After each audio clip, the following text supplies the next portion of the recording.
In the following diagram of a nephron, which of the following numbers represents the distal convoluted tubule? So this is the structure that we are going to identify on this chart.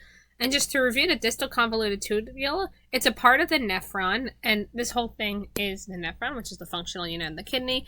And we have different tubules which help for reabsorption of fluids to help the nephron know where the electrolyte should be reabsorbed back into the body or be excreted out of the body so that we could filter urine this way. So the distal convoluted tubule is part of this nephron, which comes after the loop of Henle within the nephron. And it's used to help with the regulation of fine water regulation. So we help to regulate sodium levels, potassium, and also the pH balance, so how acidic or basic the urine will be.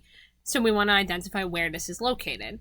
So if we follow this pathway, we can know that the first step is the glomerular filtration. So this would be located in the glomerulus, which is where the filtration would start. And this would be the loop of capillaries, which are ball-shaped. So we know that that would be segment number 5, so glomerulus. So we know that this is not the number that we're looking for because we are looking for the distal convoluted tubule.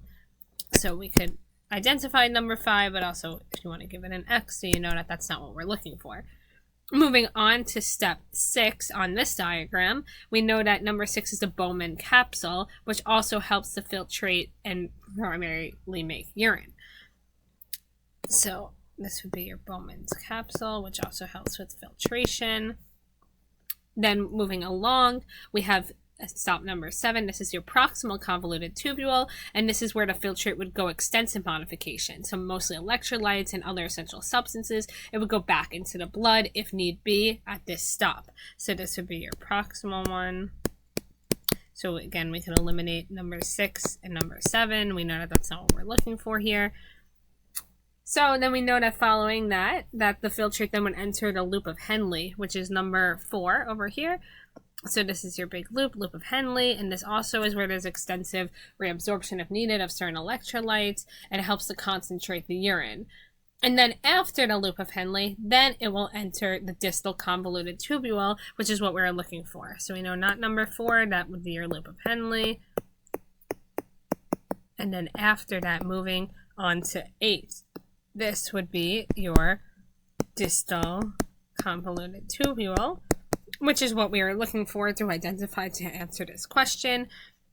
And therefore, number 8 would be your answer.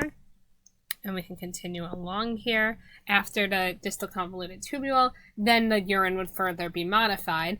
And then it would reach the collecting tubules that form at number 9. That's a step here. And then after the modification center would go into the ducts to drain, to then be moved to the ureters, to the bladder to be excreted as urine. But for the purposes of this question, we're looking for the distal convoluted tubule, which would be right here at step number 8.